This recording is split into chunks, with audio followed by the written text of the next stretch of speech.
Hello friends, पहले मैं आप लोगों से ये कहना चाहती हूँ कि आप लोग अगर मेरी स्टोरी एंजॉय कर रहे हैं तो प्लीज मेरे चैनल को सब्सक्राइब करें, जिससे आने वाले एपिसोड सबसे पहले आपके पास आएं। और मैंने देखा है कि आप लोग स्टोरी को सुनते हैं पर चैनल को सब्सक्राइब नहीं किया है, तो प्लीज सब्सक्राइब करना मत भूलिए। चलिए अब हम अपनी स्टोरी शुरू करते हैं। रेयांश गुस्से में रंजीत की तरफ बढ़ ही रहा था कि अचानक उसके कदम रुक गए, क्योंकि प्रिशा ने एक जोरदार थप्पड़ रंजीत के गाल पर चिपका दिया था। वो एक थप्पड़ रंजीत का जबड़ा हिला चुका था। तभी प्रिशा ने गुस्से में रंजीत का कॉलर पकड़कर खींचा और अपने दांत पीसते हुए बोली, तेरी हिम्मत कैसे हुई मुझे इस तरह हाथ लगाने की? इतना बोल उसने फिर एक जोरदार थप्पड़ रंजीत के गाल पर मारा। इस बार रंजीत का कान सुन्न पड़ गया, पर जल्दी ही वो संभल गया और प्रिशा को मारने को हुआ कि तभी उसके पैर पर आकर एक गोली लगी। वो दर्द से चिल्ला उठा। उसने अपनी नजर उठाई तो रेयांश उसे बहुत गुस्से में घूर रहा था। फिर रेयांश ने रंजीत को देखते हुए कहा, कमीने, अगर अपनी और अपनी इस बहन की सलामती चाहता है तो निकल जा अभी मेरे घर से, वरना यहाँ से एक भी इंसान जिंदा बाहर नहीं जाएगा। वहीं सारे घरवाले प्रिशा को अपनी आंखें और मुंह फाड़े देख रहे थे, पर रेयांश की बात सुन सबका ध्यान प्रिशा से हट गया। रेयांश की बात सुन टिया कुछ बोलने को हुई कि अचानक रेयांश ने रंजीत के एक गार्ड का गला अपने बाजुओं के बीच पकड़ लिया और 1 सेकंड के अंदर ही उसने उस गार्ड का गला तोड़ दिया। उसका गुस्सा देख सब कांप गए। वहीं रंजीत समझ चुका था कि अभी यहाँ से निकलना ही सही होगा। ये सोच रंजीत ने टिया को चलने को बोला, लेकिन टिया बोली, पर भाई। उसकी बात को रंजीत बीच में काटते हुए बोला, बस टिया, अभी नहीं, अभी घर चलो तुम। रंजीत की बात सुन टिया मन मारकर जाने लगी, लेकिन उसकी खतरनाक नजरें प्रिशा को वार्निंग देती हुई घूर रही थीं। मेंशन से बाहर निकल सारे गार्ड्स और टिया एक गाड़ी में बैठ निकल गए और रंजीत दूसरे गाड़ी में बैठा और वहां से निकल गया।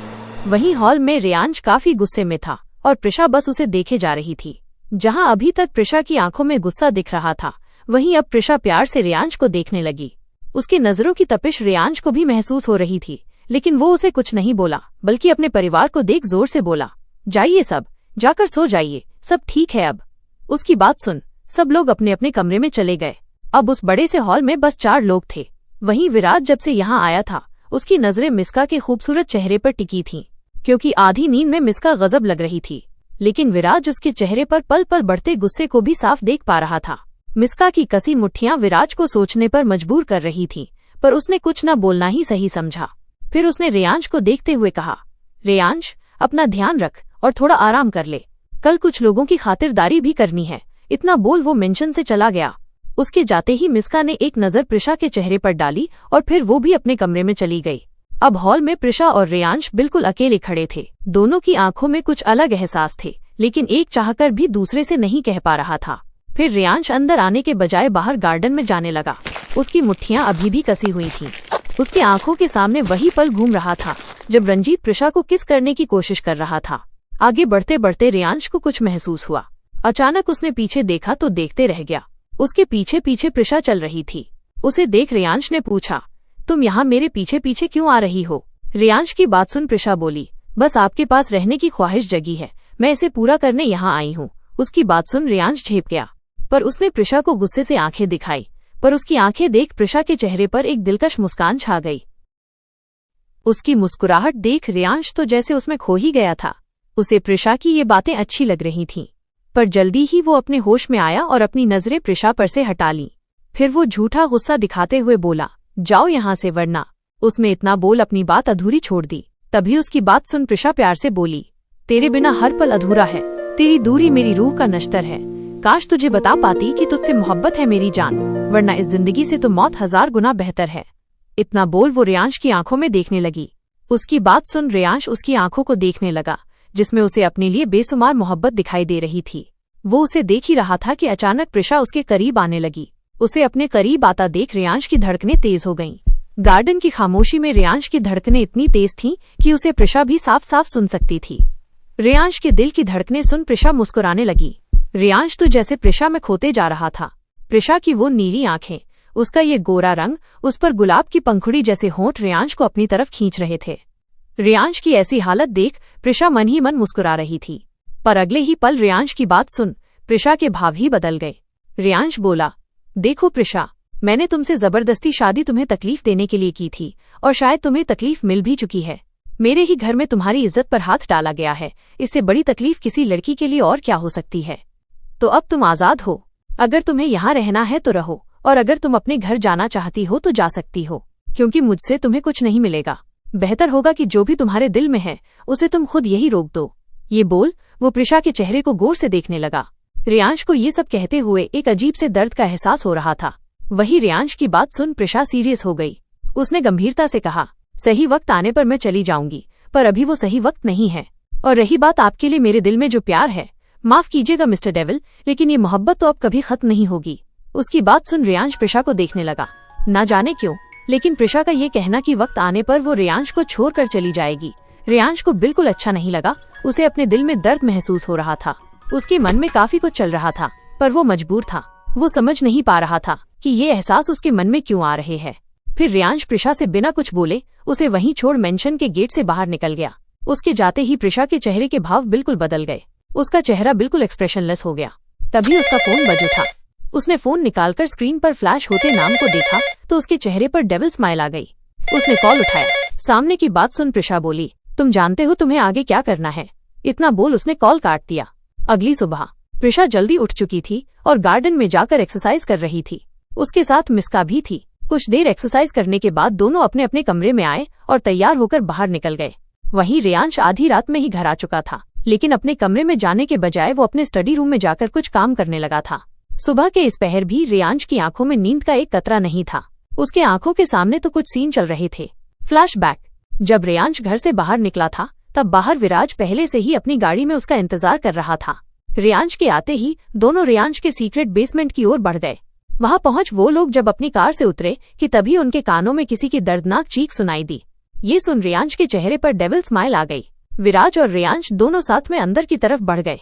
अंदर काफी अंधेरा था। एक डिम लाइट जल रही थी।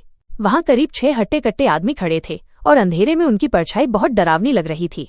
अंदर एक लड़की चेयर से बंधी थी और उसके दोनों गाल सूजे हुए थे। उसके सामने ही एक लेडी गार्ड उसके चेहरे पर थप्पड़ों की बारिश कर रही थी।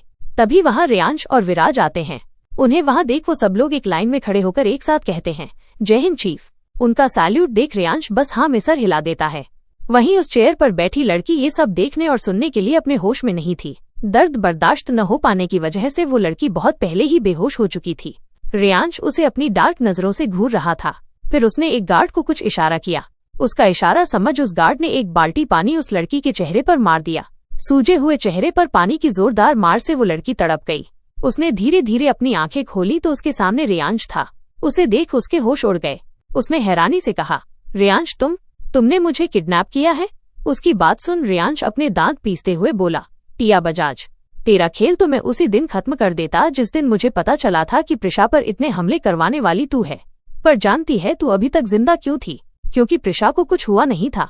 लेकिन आज तूने और तेरे भाई ने आकर जो मेरे घर में किया है, उसके बाद तो तेरे लिए नरक से इन्विटेशन आ चुका है।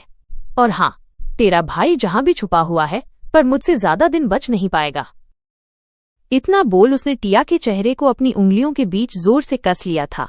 टिया दर्द से तड़पने लगी, लेकिन रियांश पर कोई असर नहीं हो रहा था। फिर रियांश ने एक झटके में उसे छोड़ दिया और अपने गार्ड से बोला, बताओ मुझे कहाँ है वो रंजीत बजाज? उसकी बात सुन उसके सामने खड़े लोग थोड़ा डर गए, क्योंकि जब टिया और रंजीत मेंशन से निकल गए थे तो कुछ दूर आते ही रियांश के गार्ड्स ने टिया की कार को घेर लिया और फायरिंग करने लगे। टिया के सारे गार्ड्स कुछ देर में ही मर चुके थे। फिर रियांश के गार्ड्स ने टिया को यहाँ लाकर बंद कर दिया, पर वो रंजीत को भी ढूंढ रहे थे, लेकिन उसकी कार कहीं दिखी ही नहीं।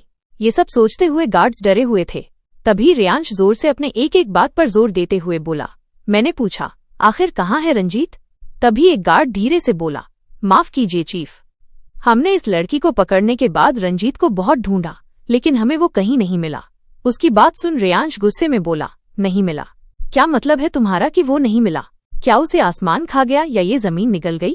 रियांश का गुस्सा बढ़ते जा रहा था कि विराज जल्दी से आया और उसके कंधे पर हाथ रख बोला, सर शांत हो जाइए, हम उसे जल्दी ही ढूंढ लेंगे। विराज की बात सुन रियांश ने एक गहरी सांस ली और टिया की तरफ देखते हुए बोला, तुम सब जानते हो न तुम्हें इसका क्या हाल करना है? उसकी बात सुन गार्ड्स ने एक साथ बोला, जी सर। फिर रियांश वहां से निकल गया। आधी रात को वो घर आया, लेकिन वो अपने कमरे में नहीं गया, क्योंकि वो प्रिशा को नहीं देखना चाहता था। क्योंकि ये पहली बार हो रहा था कि रियांश का दिल प्रिशा के लिए बगावत कर रहा था, इसीलिए वो स्टडी रूम में चला गया। अब प्रेजेंट रियांश यही सब याद कर रहा था कि तभी उसे एक कॉल आया। उसने फोन उठाया तो दूसरी तरफ से विराज ने जो कहा उसकी बात सुन रेयांश बोला, मैं आ रहा हूँ। इतना बोल वो घर से निकल गया। दूसरी तरफ एक कार में प्रिशा और मिस्का बैठी थीं। प्रिशा पीछे की सीट पर सर टिकाए बैठी थी और उसके ठीक बगल में मिस्का लैपटॉप में बहुत तेजी से अपनी उंगलियां चला रही थी।